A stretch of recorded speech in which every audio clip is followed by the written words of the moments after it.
감사합니다. 사랑합니다. 우리에게 하나님께서 이 자리에 부르시고 기도하게 하시는 그 하나님의 사랑에 너무나 감사합니다. 제가 기도하고 오늘 말씀을 시작하도록 하겠습니다. 하나님 감사합니다. 우리를 너무나 사랑하셔서 그 기도의 자리로 부르시는 하나님 감사합니다. 하나님, 이 시간 우리가 하나님의 그 놀라운 사랑의 관계 안으로 들어가기를 소원합니다. 우리를 동역의 자리로, 하나님과 함께 그 사랑을 나누는 자리로, 하나님 우리를 치유하고 회복하시는 그 자리로 부르시는 하나님의 마음에 응답하는 시간 되게 하여 주시옵소서.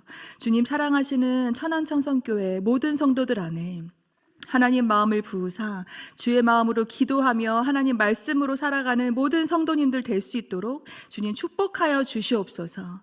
감사드리고 예수님의 이름으로 기도드렸습니다. 아멘. 아멘. 우리 한국교회는요, 전 세계적으로 되게 유명한 것이 있습니다. 그것이 무엇인지 아십니까? 아시죠? 죄송해요. 제가 질문을 많이 하게 되는데요. 아이들하고 설교하다 보니까 자꾸 질문을 하는 말을 하게 됩니다. 대답 안 해주셔도 됩니다. 어떤 것이 유명하냐면요, 주여 삼창 하면서 기도하는 것이 굉장히 유명합니다. 통성기도로 기도하는 것이 굉장히 되게 유명합니다. 그래서 해외에서 저 멀리 있는 나라들에서 우리 오늘 코리안 스타일로 기도합시다 라고 인도자가 말을 하면 그때 교인들이 그 주여를 3번 외치고 통성기도를 하는 모습을 제가 본 적이 있었습니다. 그 정도로 한국 교회는 하나님을 향해서 뜨겁게 간절하게 하는 기도의 마음이 있습니다. 그리고 또 새벽 기도하는 것이 우리나라의 아주 소중하고 중요한 문화이죠. 새벽에 교회에 모여서 함께 기도하는 나라는요, 우리나라가 유일합니다. 이렇듯 한국의 교회와 성도들은요, 기도를 많이 하고 뜨겁게 합니다. 우리 천안선성교회에도 기도의 용사들이 많이 계십니다. 제가 그것을 알고 있거든요. 기도의 용사들은요, 드러나지 않아요. 막 이렇게 사람들 앞에 잘 보여지지 않아요. 사실 기도의 자리는요, 골방의 자리이거든요. 그 자리에서 하나님 앞에서 기도하시는 그 뜨거운 마음으로 기도하는, 또 교회와 성도를 사랑하는 마음으로 또 열방을 향해서 기도하는 그 마음이 있는 성도님들이, 용사들이 많으십니다. 그것을 제가 느낄 때마다 제 안에 얼마나 큰 감동이 있는지 모릅니다. 얼마나 큰 감사가 있는지 모릅니다. 이렇듯 우리의 교회와 성도들이 기도를 뜨겁게 많이 합니다. 그런데 어느 해에 외국에 계신 목회자들이 한국에 방문하는 일이 있었습니다. 그래서 그 목회자들이 방문했던 교회가 유기성 목사님이 섬기셨던 헌안 목자 교회를 방문했다고 합니다. 그때 그 목회자들이 이렇게 질문을 했습니다. 한국 교회는 그렇게 기도를 많이 하는데 왜 한국 교회에 위기가 온 것입니까? 너무 가슴이 아픈 질문입니다. 이렇게 질문을 했다고 합니다. 생각해보면 그렇습니다. 우리는 열심히 기도하면서 삽니다. 또 기도해야 한다는 것을 알고 있습니다. 노력합니다. 그런데 우리의 한국 교회가 그럼에도 불구하고 가슴 아픈 일들을, 여러 가지 일들을 겪는 것을 봅니다. 그래서 지금이야말로, 이때야말로 하나님이 원하시고 바라시는 기도를 해야 할 때가 아닌가 생각하게 됩니다.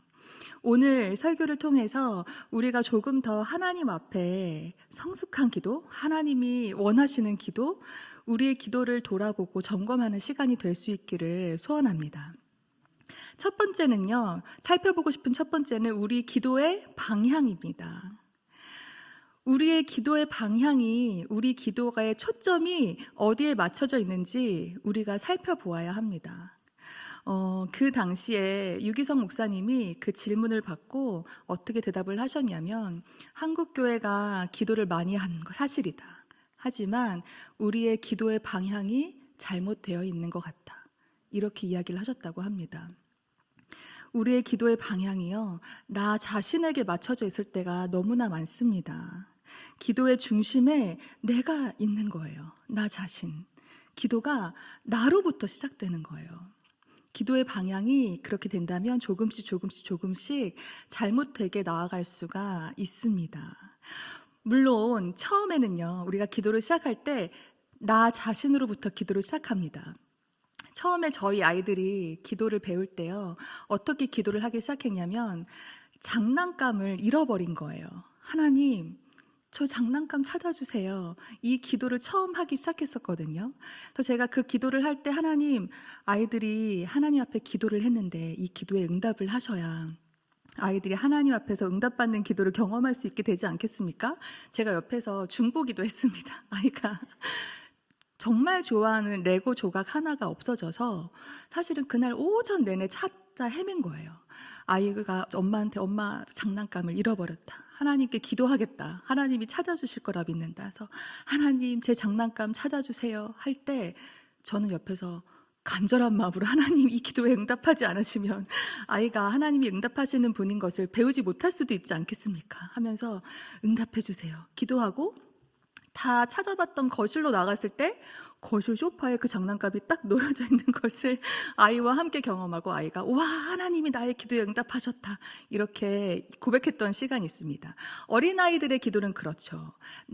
내가 필요한 거, 지금 내가 잃어버린 것, 그것 하나에 집중해서 하나님 이거 응답해 주세요 하면서 기도를 시작하게 됩니다. 우리도 마찬가지입니다. 우리도 기도를 시작할 때 내게 필요한 거, 내게 지금 있어야 되는 거 하나님께 간구하면서 그렇게 기도를 시작합니다.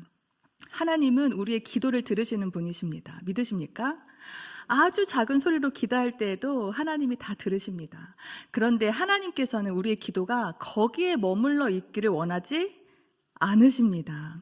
하나님은 우리가 더 성숙한 차원, 더 하나님 뜻에 합당한 차원의 기도로 나아가기를 바라십니다. 기도는요, 누구로부터 시작되냐면요, 나로부터 시작된 것이 아니라 기도는 하나님으로부터 시작된 것입니다. 하나님이요, 우리로 하여금 하나님의 뜻을 나타내시고 기도하게 하시는 것입니다. 선한목자교회 담임 목사님이신 유기성 목사님의 사모님이 계세요. 제가 중보기도에 대해서 굉장히 많이 배운 사모님이신데 그 사모님 박리부가 사모님이 쓰신 책이 있습니다. 그 책의 제목은 기도를 송두리째 바꾸신 예수 그리스도라는 책입니다. 제목이 길죠. 기도를 송두리째 바꾸신 예수 그리스도. 그 책에서는 기도에는 4가지 단계가 있다고 말하고 있습니다. 첫 번째 단계는 하나님의 뜻이 세워지는 단계입니다. 그리고 두 번째는 하나님께서 성도들에게 기도할 수 있도록 성령의 감동을 주시는 단계입니다. 그리고 세 번째는 성도가 순종해서 실제로 기도하는 자리에 나아가서 기도하는 단계입니다. 그리고 네 번째는요, 마지막 단계이죠. 기도 응답으로 하나님의 뜻이 이루어지는 단계라고 말하고 있습니다. 이 단계가요, 우리의 기도 안에 방향 안에 있어야 합니다. 그렇지 않으면요, 기도의 방향이 자칫 잘못하면은 다른 곳으로 맞춰져서 나아갈 수 있다라고 이야기합니다. 하나님이 먼저 우리에게 하나님의 뜻을 계시하시고 우리가 이것이 하나님의 뜻이구나, 그 뜻에 따라 기도해야겠다 해서 기도하는 자리에 나아갑니다. 그러면요, 하나님이 우리 기도에 응답하셔서 그분의 뜻이 이 땅 가운데 하나님의 나라와 뜻이 나타나는 것, 그것을 보는 것이 우리 성도들이 바라보고 해야 할 기도의 방향이라고 생각합니다. 책의 일부에 대해서 제가 잠깐 읽어드리겠습니다. 기도의 출발이 우리 자신에게 있다고 여기면 우리가 기도하는 것에 따라 하나님이 응답하시게 된다고 생각하고 기대하지만 성경적인 관점은 기도의 출발은 하나님 자신이시며 주님이 보이시고 인도하시는 뜻에 따라 우리로 하여금 기도하게 하신다는 것입니다. 문제 해결과 응답은 기도의 목적이 아닙니다. 기도의 응답은 부산물로 주어지는 열매입니다. 기도의 목적은 예수 그리스도, 기도의 목표도 예수 그리스도, 기도의 방법도 예수 그리스도입니다. 아멘. 이렇게 책에서 설명하고 있습니다. 여러분, 사랑하는 성도님들, 우리 기도의 중심에는요, 누가 있어야 될까요? 예수 그리스도가 계셔야 됩니다. 아멘. 우리의 기도의 방향에는요, 누가 계셔야 될까요? 예수 그리스도가 계셔야 됩니다. 아멘. 그렇습니다. 그래야 우리의 기도가요, 다른 방향으로 나가지 않고 하나님이 원하시는, 하나님이 기뻐하시는 방향으로 나아갈 수 있습니다. 그래서요, 우리의 기도가 시작되는 이 마음의 중심에 예수님의 말씀이 있어야 합니다. 하나님의 계시된 말씀, 그 말씀이 우리 안에 있고 그 말씀을 따라 기도해야 우리가 바른 방향으로 나아갈 수 있는 것입니다. 두 번째로요, 우리가 하는 기도는요, 관계입니다. 어떤 관계냐면요, 하나님과 나의 관계 안에서 이루어지는 것입니다. 성숙한 기도는요, 하나님 아버지와 자녀인 우리의 관계 안에서 이루어지는 것이 우리의 기도 방향입니다. 하나님이요, 우리의 기도에 응답하신 이유가 단 한 가지가 있습니다. 그것이 무엇이냐면 바로 우리가 하나님 자녀이기 때문입니다. 아멘. 다른 이유가 없습니다. 우리가 열심히 신앙생활을 해서, 내가 열심히 이번 주에는 말씀을 읽었기 때문에 하나님이 내 기도에 응답하실 거야. 내가 이번 주에는 일찍 일어나서 기도했기 때문에 더 응답하실 거야. 그것에 있지 않습니다. 그 모습을 사랑하시고 귀하게 보시지만 하나님이요, 우리의 기도에 응답하시는 유일한 조건은요, 우리를 하나님께서 자녀 삼으셨기 때문입니다. 부모님은요, 자녀가 엄마, 아빠 하고 부르기만 해도 왜? 무슨 일이야? 여기 있어. 엄마가 해줄게. 이렇게 말하는 게 부모의 마음입니다. 하나님께서 그렇게 우리의 기도를 들으십니다. 아버지 되시기 때문이에요. 우리가 하나님의 자녀가 되었기 때문에 그러한 기도를 할 수 있습니다. 요한 1서 5장 13절부터 15절까지의 말씀을 함께 읽어보겠습니다. 요한 1서 5장 13절부터 15절 말씀입니다. 내가 하나님의 아들의 이름을 믿는 너희에게 이것을 쓰는 것은 너희로 하여금 너희에게 영생이 있음을 알게 하려 함이라. 그를 향하여 우리가 가진 바 담대함이 이것이니 그의 뜻대로 무엇을 구하면 들으심이라. 아멘. 우리가 무엇이든지 구하는 바를 들으시는 줄을 안즉 우리가 그에게 구한 그것을 얻은 줄을 또한 아느니라. 아멘. 하나님의 아들, 예수님을 믿는 우리는 그분의 하나님의 자녀입니다. 영생이 있는 우리, 자녀된 권세가 있는 우리에게는요, 담대함이 있습니다. 하나님, 아버지, 들어주세요. 나의 기도 들어주세요. 하고 구할 수 있는 담대함이 있습니다. 우리가 하나님을 향하여서요, 담대하게 아버지의 뜻을 따라서 구하면 하나님이 들으신다. 아멘. 하나님이 응답하신다. 아멘. 평생 그 간증으로 살아오신 분들이, 귀한 성도님들이 여기 계시지 않습니까? 하나님이 우리에게 그것을 응답하신다고 말씀하고 계십니다. 우리가 하나님의 자녀가 되는 순간 우리의 모든 존재 자체가 바뀌었습니다.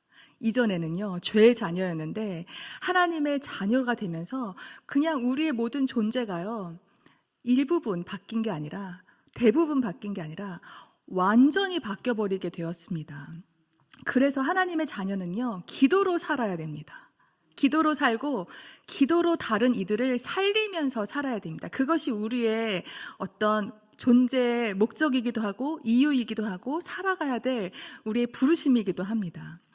기도는요, 그래서 특별히 어떤 은사를 받거나 중보기도의 은사를 받거나 아니면 특별히 방언의 은사를 받거나 그런 이들에게 주어진 것이 아닙니다. 기도는요, 모든 하나님의 자녀에게 주어진 것이에요. 모든 하나님의 자녀가 마땅히 해야 하는 것입니다. 기도는 의무이기도 하지만 사실 기도는 특권입니다. 하나님의 자녀가 아니면 할 수가 없습니다. 하나님과 나와의 사랑의 관계가 맺어지지 않으면 하나님께 구할 수가 없습니다. 그래서 기도는 놀라운 자녀의 특권입니다. 우리 모두의 특권입니다. 믿으십니까? 아멘. 그래서 이 시간에 좀 옆에 계신 분들한테 격려해드리고 싶습니다.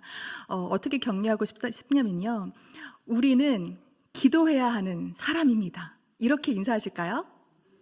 우리는 기도해야 하는 사람입니다. 아멘.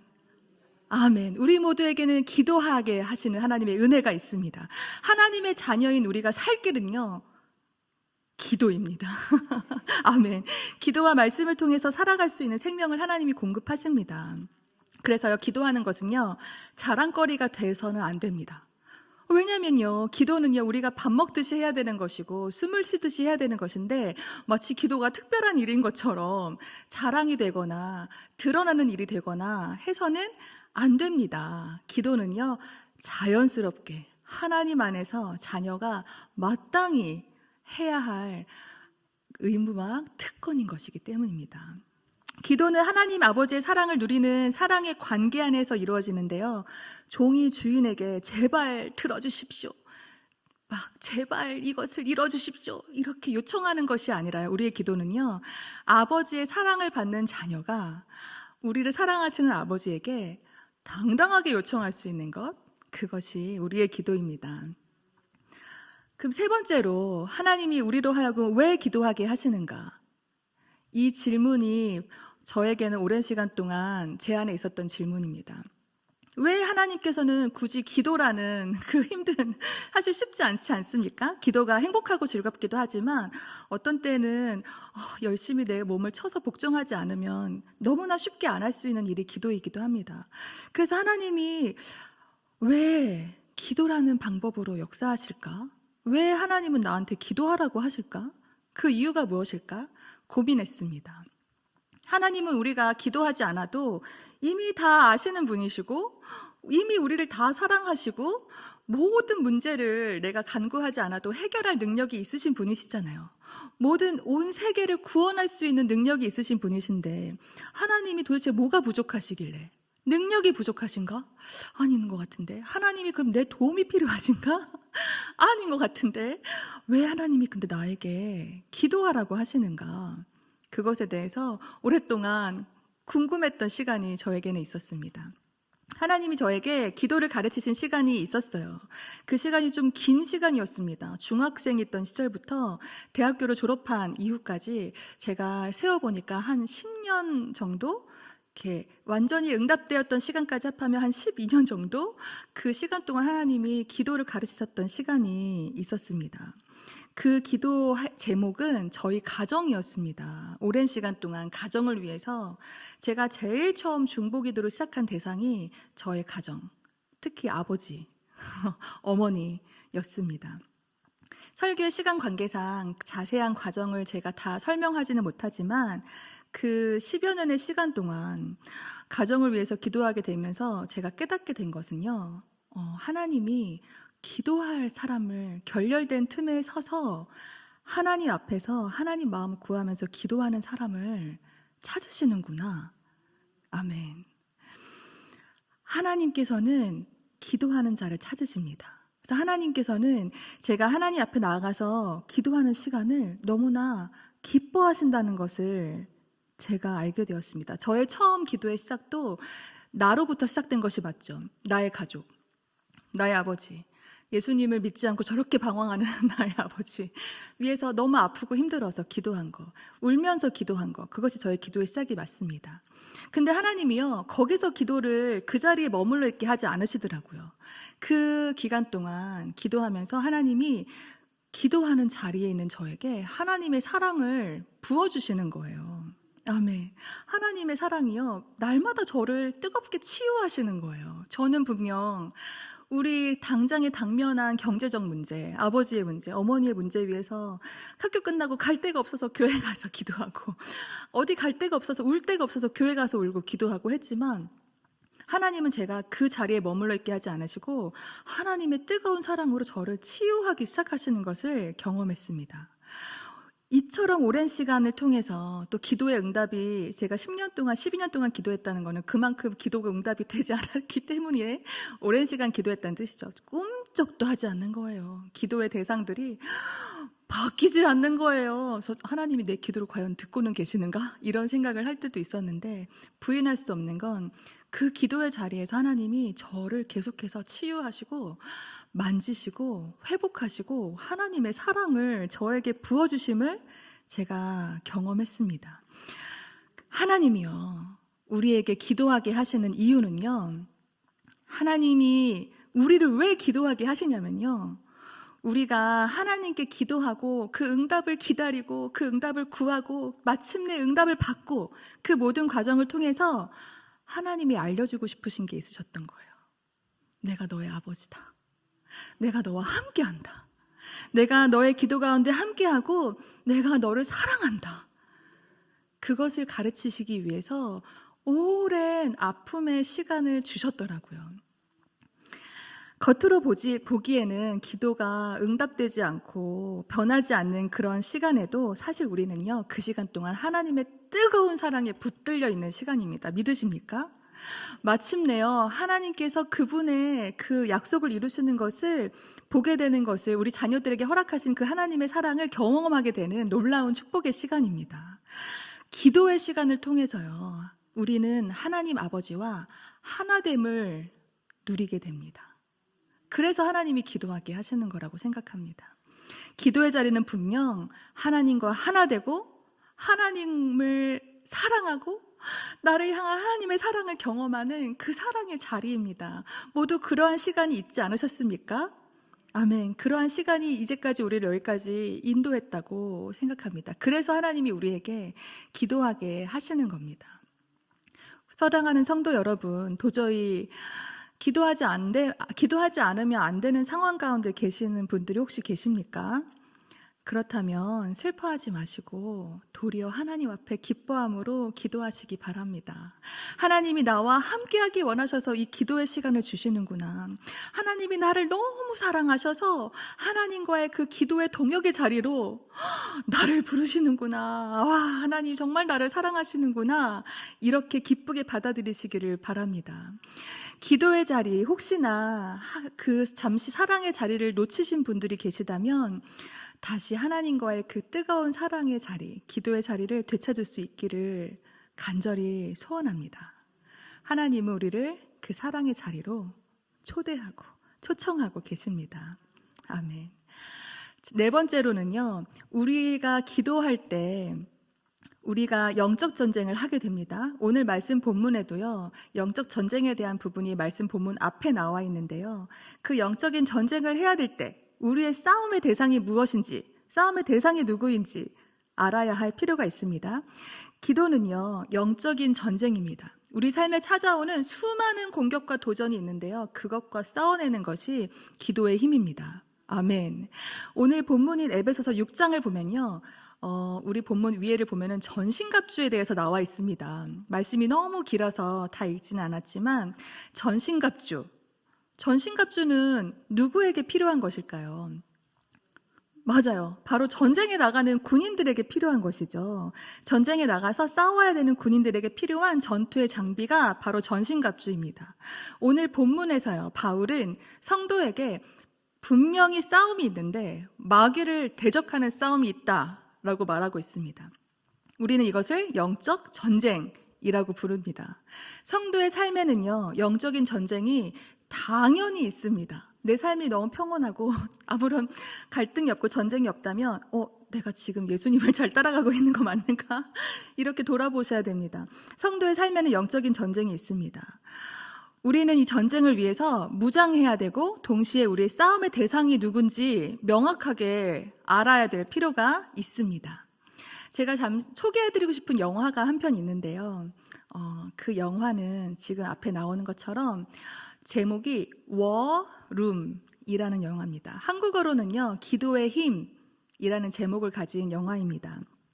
이 영화를 보신 분들도 계실 텐데요, 이 영화의 내용을 간단하게 설명하면 이렇습니다. 전쟁으로 군인이었던 남편을 잃고 혼자 사는 클라라라고 하는 할머니가 이제 이사를 가기 위해서 집을 내놓습니다. 그래서 그 집을 보러 부동산 중개업자인 엘리자베스가 집에 옵니다. 그래서 할머니랑 엘리자베스랑 이야기를 나누는데 할머니가 뭔가 이렇게 느낌이 이상했나 봐요. 그래서 엘리자베스에게 당신의 가정은 어때요? 하고 질문을 합니다. 그래서 엘리자베스가 갑자기 집을 내놓는 할머니가 갑자기 왜 우리 집안 사정을 묻지? 하고 당황하지만 결국 자신의 가정에 문제가 있는 것을 털어놓게 됩니다. 그녀의 문제는요, 남편이었어요. 남편이요, 아주 잘 나가는 제약회사의 영업사원이었는데 너무 일을 열심히 한 나머지 가정을 소홀히 하기 시작했습니다. 아내와의 사이도 안 좋아졌고요. 아내와 다투기 시작했습니다. 그 얘기를 들은 클라라 할머니가 이 엘리자베스를 자기의 집 안으로 초대해서 방을 보여줍니다. 한 옷방을 보여주게 되는데요. 그 옷방에 가봤더니 그 옷방이 워룸인 거예요. 워룸은요, 어떨 때 사용하는 말이냐면 전쟁 시에 전쟁터에서 전쟁 전략을 짜고 여러 군인들이 모여서 대책 회의를 하고 막 회의하고 협의하고 결정을 내리는 곳을 워룸이라고 한다고 합니다. 전시실, 전쟁실인 거죠. 근데 할머니의 방에 벽에 온통 기도의 제목들이 붙어 있고 또 액자로 응답된 기도들이 적혀서 붙여져 있는 것을 볼 수가 있었습니다. 온전히 기도에 집중할 수 있도록 세팅된 방이었던 것이죠. 그래서 할머니는 우리는 기도로 싸워야 된다. 기도로 싸우는 사람들이다. 이렇게 엘리자베스에게 알려주고 엘리자베스가 집에 와서요, 자기 방 하나를 완전히 기도방으로 바꿔버립니다. 옷을 다 빼내고 방 하나를 비워서 그 방에서 기도하기 시작합니다. 그 전까지는요, 엘리자베스가 남편을 고치려고 잔소리도 많이 하고 싸우기도 많이 했습니다. 근데 이제 남편을 고치는 것은 엘리자베스가 할 일이 아니라 하나님이 하실 일이라는 것을 클라라가 좀 말해줍니다. 그래서 그곳에서 하나님이 해주세요. 하나님이 싸워주세요. 하고 기도하기 시작합니다. 근데 기도하면서 남편의 그 죄가 더 드러나기 시작한 거예요. 회사 물건에 손을 대서 자기가 돈을 받고 팔기 시작하고 더 나아가서 죄는 한 번에 끝나지 않죠. 죄는 점점 커지죠. 외도하고 있다는 것을 알게 됩니다. 엘리자베스는요, 남편과 맞서 싸우지 않고 하나님께 이 상황을 맡겨드리고 기도로 싸웁니다. 그리고 마귀에게 대적 기도를 합니다. 우리의 가정과 남편을 무너뜨리려 하는 너 사단아, 예수님의 이름으로 떠나가라 하면서 막 가정 안에서 기도하기 시작합니다. 이후의 이야기가 어떻게 되었을지 궁금하시죠? 영화를 넷플릭스에서 보실 수 있거든요. 넷플릭스에서 기도의 힘 아니면 워룸 검색하시면 보실 수 있는데, 결국에는 기도의 힘으로 하나님이 싸워서 승리하시는 것을 보게 됩니다. 그렇게 기도가 마무리가 되면서 많은 중보기도자를 콜링하는 내용으로 기도가 끝이 납니다.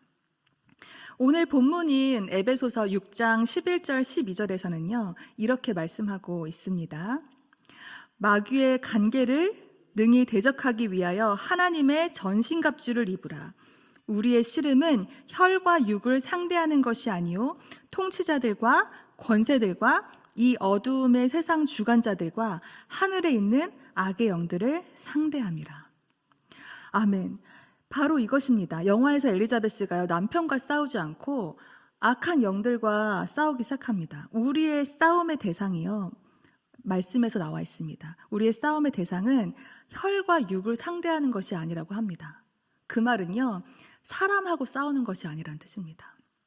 우리의 싸움의 대상은요, 하나님을 불신하는 이 세상과 그리고 어두움의 주관자들과 악한 영들, 성도들을 끊임없이 무너뜨리려 하는 악한 영들과 싸워야 합니다. 무엇으로 싸웁니까?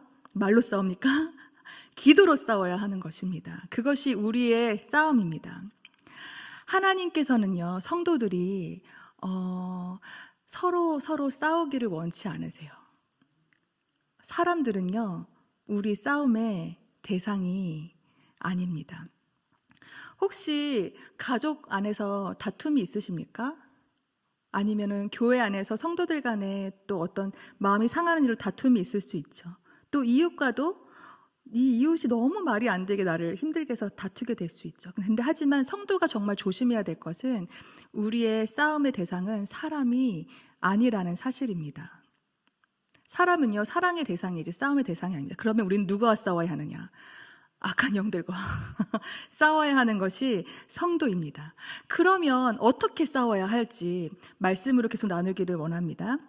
5번째는 우리는요, 그래서 하나님의 말씀으로 기도하며 싸워야 되는 사람들입니다. 아멘. 본문인 에베소서 6장에 나오는 전신갑주에는요, 실제로 그 당시에 로마 군인들이 사용했던 전쟁의 무기들이 나옵니다. 몸을 견고하게 세우는 진리의 허리띠, 그리고 심장을 보호하는 의의 호심경이 흉배거든요. 의의 흉배를 입고, 그리고 걸어가게 하는, 전진하게 하는 복음의 신발을 신고, 또 원수들이 막 불화살을 쏠 때 그것을 탁 막을 믿음의 방패 가지고, 그리고 마지막으로 머리에 구원의 투구도 씁니다. 그런데 이 모든 무기들의 공통점이 있습니다. 그 공통점은요, 방어 무기라는 거예요. 모두 방어해요. 모두 나를 지키는 거예요. 허리를 세우고 의의 흉배를 붙이고 불화살을 맞고 머리를 보호하고 방어 무기인데요. 유일하게 공격 무기가 하나 나옵니다. 그것은 에베소서 6장 17절에 보면은 전신갑주의 유일한 공격 무기가 나옵니다. 에베소서 6장 17절입니다. 함께 읽겠습니다. 시작. 구원의 투구와 성령의 검, 곧 하나님의 말씀을 가지라. 아멘. 성령의 검, 유일한 무기입니다. 하나님 말씀이요, 우리에게 주어진 유일한 영적 전쟁의 공격 무기인데요. 여기서 나오는 성령의 검은요, 좌우의 날선 검을 의미합니다. 이렇게도 뵐 수 있고 이렇게도 뵐 수 있는 좌우의 날선 검. 하나님 말씀은요, 좌우의 날선 검처럼 능력이 있어서 모든 악한 세력을 찔러서 쪼갭니다. 우리는 하나님의 말씀으로 싸워야 되는 사람들인 것을 오늘 본문에서 말하고 있습니다. 아멘. 영적 전쟁의 승리의 필요 요소는요, 바로 말씀으로 하는 기도입니다. 기도는요, 구체적으로 전신갑주 안에 들어가지 않지만 그 전신갑주가 더욱 견고해져서 영적 전쟁에서 보다 탁월한 능력을 발휘할 수 있도록 하는 놀라운 능력을 담당합니다. 그래서요, 우리가 말씀으로 기도해야 하는 것입니다. 오늘 말씀의 제목이 바로 말씀 기도입니다. 우리가 말씀으로 기도해야 되는 이유는요, 바로 하나님이 원하시는 뜻대로, 우리의 뜻이 아니라 말씀에 계시된 하나님의 뜻을 붙잡고 놀라운 영적 무기로 사용해서 놀랍게 기도하기 위해서 말씀 기도를 해야 합니다. 오래전부터 저는 기도할 때 말씀을 가지고 기도했습니다. 옛날에는요, 성경 어플이 없어서 깜깜한 기도실에서 기도할 때 이렇게 핸드폰 후레쉬로 말씀을 막 비춰보면서 말씀을 읽으면서 읽다가 기도할 제목이 생각나면 기도 제목을 붙들고 기도하고, 또 생각나는 사람이 있으면 그 사람의 이름을 넣어서 기도하기도 하고 그렇게 기도했는데요. 또 하나님을 찬양하고 싶을 때는 시편 말씀을 이용했습니다. 시편 말씀을 통해서 기도하면서 찬양하고 하나님 기도했는데, 어느 날부터 그것이 말씀 기도로 불린다는 사실을 제가 깨닫게 되었습니다. 앞서 소개한 책, 박리부가 사모님이 쓰신 책에서 어떻게 말하고 있냐면, 우리가 무엇을 붙들고 기도하는가에 따라서 우리의 기도가 달라져야 한다고 말하고 있습니다. 기도할 때 나는 흔들리지 않고 기도하는 상황이 흔들려야 되는데, 우리가 기도하는 상황은 흔들리지 않고 내가 그냥 사정없이 흔들릴 때가 너무나 많습니다. 그것이 우리의 모습입니다. 그래서 우리는 우리 눈에 보이는 상황에 흔들리면서 기도하지 않으려면 진리에 나를 꽁꽁 묶어서 기도해야 된다. 아멘. 이렇게 말하고 있습니다. 그래서 제가 말씀 기도를, 시간이 많이 남지 않았는데 말씀 기도를 사실 어렵지 않습니다. 아주 간단합니다. 말씀으로 기도하면 되는 것입니다. 깜짝 놀라셨죠? 너무 어려워서 깜짝 놀라셨죠? 그냥 말씀을 붙들고 기도하는 것입니다. 말씀 기도는요, 나를 말씀에 묻고 기도하는 것이고, 말씀이 내 기도가 되게 하는 것이고, 그 말씀으로 선포하는 것이고, 기도할 때 하나님이 기억나게 하신, 아니면 하나님이 오늘 새벽에 주신, 이번 주 주일에 주신 그런 모든 말씀을 사용해서 그 말씀으로 선포하듯이 하는 기도가 말씀 기도입니다. 그렇다면 제가 말씀 기도하면서 있었던 유익이 있습니다. 첫 번째는요, 기도가 중언부언하지 않아요. 예전에는요, 기도 좀 예열하려면 한 15분 정도 예열 기도하고 본격적으로 본론에 들어가고 막 이렇게 기도하는 시간이 제가 있었습니다. 하지만 말씀으로 기도하면 처음부터요, 말씀으로 명확하게 하나님이 원하시는 바로 그냥 스트레이트로 나아갈 수 있습니다. 길을 잃지 않고 중언부언하지 않습니다. 그리고 기도의 시간이 지루하지 않고 매우 빠르게 지나갑니다. 그리고 말씀에는 하나님의 능력이 있어서 그 말씀이 곧 동시에 선포가 되고 악한 영들을 향한 대적 기도가 됩니다. 그리고 정말 중요한 게요, 내가 지금 하나님의 뜻을 따라 기도하고 있다는 확신이 생깁니다. 말씀은 하나님의 뜻이지 않습니까? 내가 지금 내 뜻으로 기도하는 건가, 내 욕심으로 구하는 건가 헷갈리지 않습니다. 근데 나는 지금 말씀을 따라서 기도하고 있기 때문에 확신이 생깁니다. 그리고요, 짧은 시간 기도해도, 긴 시간 기도해도 지치지 않고 놀라운 확신과 승리로 마치게 됩니다. 아멘. 그래서 제가 말씀 기도에 대해서 여러 가지 방법들을 나누려고 준비했는데 시간 관계상 한 가지만 마지막 한 가지만 나누도록 하겠습니다. 아까 말씀드린 것처럼요, 기도할 때 말씀을 준비하시는 거예요. 그래서 오늘 내가 묵상한 말씀이든지 아니면 하나님이 기도할 때 떠오르게 하시는 말씀이 있습니다. 그럼 그 말씀을 펴서 그 말씀을 보면서 그 말씀이 나의 언어가 되게 하면서 기도하는 것입니다. 또 주일날 하나님이 주신 말씀, 또 새벽에 우리는 생명의 삶을 따라가는 새벽 말씀 본문이 있는데요. 그 말씀을 내가 기억나는 말씀 일단 붙들고, 아니면은 저는 성경 어플을 사용하는데 성경 어플에 오전 몇 시에 말씀을 보내주는 어플이 있거든요. 가피플 성경을 사용하는데 저녁에도 말씀 보내주고 시간 설정이 되어 있습니다. 그러면 그 말씀 보고 즉시로 그 자리에서 기도할 수 있습니다. 그래서 오늘 함께 마지막으로 말씀으로 기도하는 시간을 가지려고 합니다. 우리가 함께 기도하는 시간을 가지려고 할 텐데요. 에베소서 6장 18절에 모든 기도와 간구를 하되 항상 성령 안에서 기도하고 이를 위하여 깨어 구하기를 항상 힘쓰며 여러 성도를 위하여 구하라 라고 말하고 있습니다. 성령 안에서 기도하는 것, 나 중심이 아니라 하나님 중심으로 기도하는 것, 우리가 나아가야 할 하나님이 기뻐하시는 기도의 방향입니다. 저는 요즘 우리 저녁에 기도하는 시간이 있잖아요. 6시부터 9시까지. 그 시간이 저에게 너무나 고마운 시간이더라고요. 그래서 일을 마치고 와서 기도하게 되는 그러한 소중한 기도의 통로가 되더라고요. 그때 기도할 때 요즘은 교회를 위해서 기도를 많이 합니다. 교회를 위해서 기도할 때 제가 요새 가장 많이 붙들고 기도하는 말씀이 로마서 8장 35절부터 37절 말씀으로 교회를 위해서 많이 기도했습니다. 한번 우리 이 말씀으로 같이 말씀 기도를 한번 해보실까요? 우리 함께 기도해 보실 거예요. 기도할 때 어렵지 않습니다.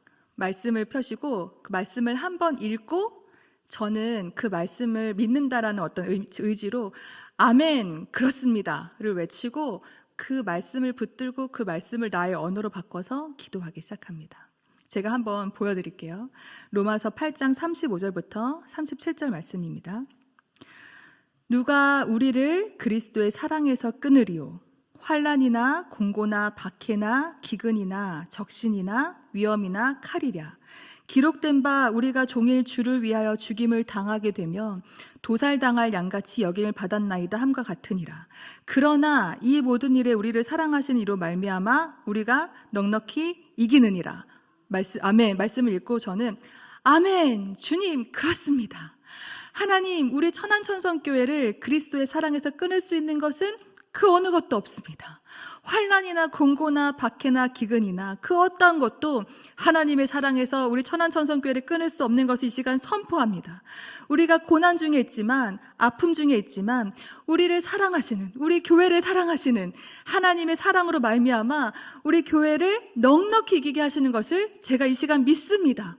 아멘 하면서 기도를 계속해서 이어갑니다. 그러면 기도가 굉장히 능력 있게, 굉장히 힘 있게 이어지는 것을 경험할 수 있습니다. 아멘. 오늘부터 한번 말씀으로 기도해 보기 원하십니까? 시작할 수 있습니다. 지금 바로도 시작할 수 있습니다. 우리 함께 이 시간 마지막으로 기도하고 싶습니다.